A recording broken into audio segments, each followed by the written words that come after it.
Can menopause affect relationships? Absolutely. With all our hormones having a little bit of a roller coaster ride, it's going to affect how you're feeling about yourself. Welcome, and my name's Tracy Montgomery. I talk about all things menopause, perimenopause, midlife, and everything that goes on at this turbulent time. So as we enter perimenopause, this is the bit that we don't understand, that we don't talk about, and we don't give it a label. It's a bit before the menopause. The menopause is when you've got through all those symptoms, your hormones are like, and things calm down. During perimenopause, your hormones are having a bit of a party, or maybe not a party, because they're off out the door. Your hormone levels are starting to drop, and that can affect how you feel. So that's going to affect mood swings, your anxiety, your confidence. So this is why we can be sat watching the telly, reading a book, listening to the radio, we suddenly burst into tears. We don't know why. It could be anything. Our hormones are playing little tricks and little games with us.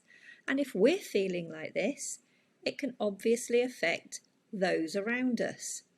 And let's not forget that this can be a turbulent time anyway for women reaching midlife.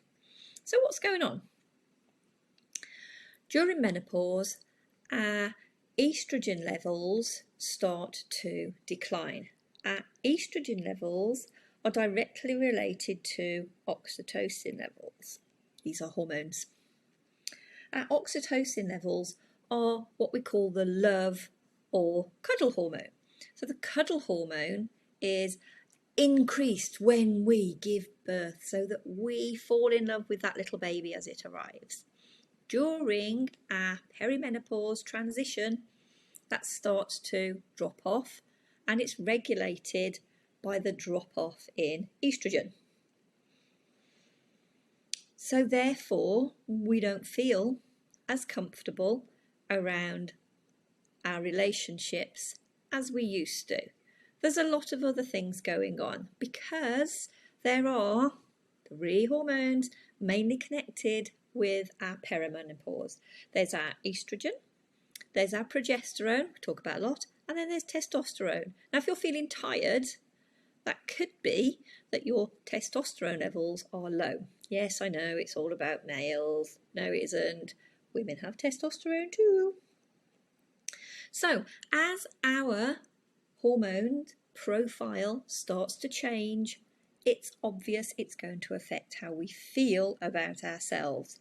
That's going to affect our mood, that's going to affect our anxiety, and we are going to relate to people differently. We're going to be relating to ourselves differently because we're going through a huge transition. We're changing, and our body isn't doing what it used to. Pretty much like when you were a teenager and your body wasn't doing what it used to when you were a little person. We're having the same sort of things happening now.